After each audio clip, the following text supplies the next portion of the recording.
What's going on, everybody? It's your guy Damian here. Thank you for tuning in to episode 3 of my new YouTube series, where I'm just trying to create another positive space where we can all come together, get a gym or two while we're all on the road to become the one to live the dream. But look, I ain't gonna hold you, so let's get into it.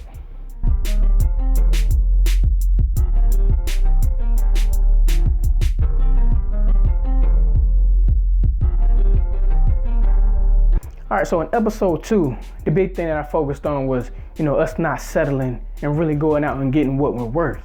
So in today's episode, I want to piggyback off of that and talk more about us realizing our true value and our true worth. Because a lot of us fall short in that category.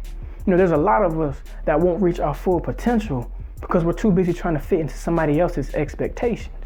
And if I keep it 100 with you, other people's expectations can be a lot lower than what we can actually achieve. But the problem is, a lot of us, we fall into the trap of thinking that our true worth and value, is based upon our status, our economic situation, our job titles, our affiliations, our popularity in whatever area. It's not really based upon our, who we really are, what we truly represent. And when we walk around with that mindset, we work hard to fulfill a persona to be accepted or to be liked by other people.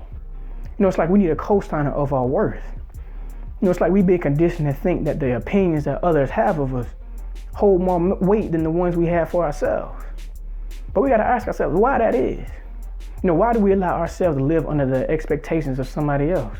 Why do we allow people to control what's suitable for us? I believe it's because of one of three things. Number one, we don't know what we're worth. Number two, we don't actually believe what we're worth.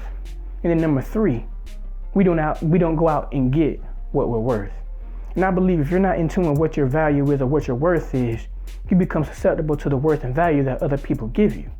Let me show what I'm talking about. I got a $100 bill and I got a $1 bill. And if I ask you which one you would want, me included, I would take the $100 bill. Because you can do more with it, you can get more with it.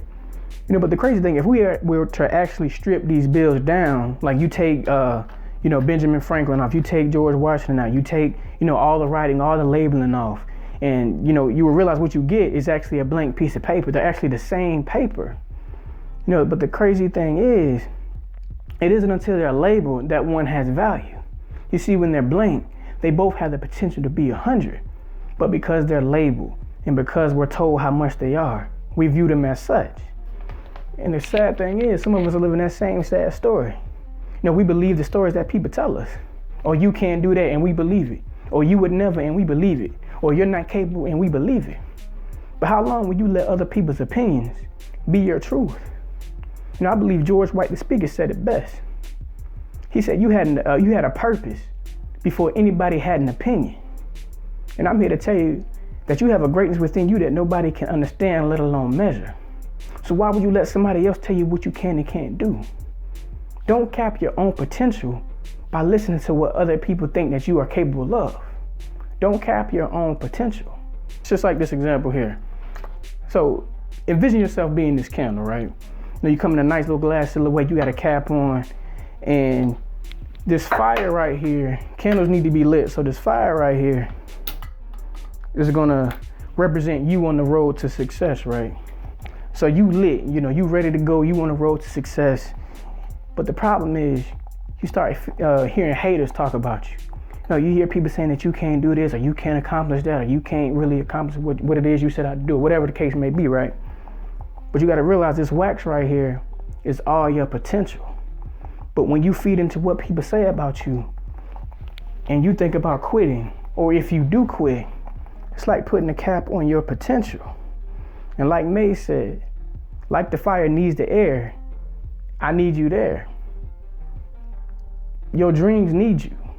So if you cap your potential, you won't really be able to utilize your full potential. So I'm here to tell you in closing, it's not about what people say or think. It's about what you believe to be true. So ask yourself, what do you believe to be true? What do you believe you can accomplish? What do you believe you can become? What kind of value do you believe you can add to this world? And whatever your answer is, you're worthy of it. Become what you envision. Do what you're capable of doing. Utilize your full potential. Become the one, live the dream.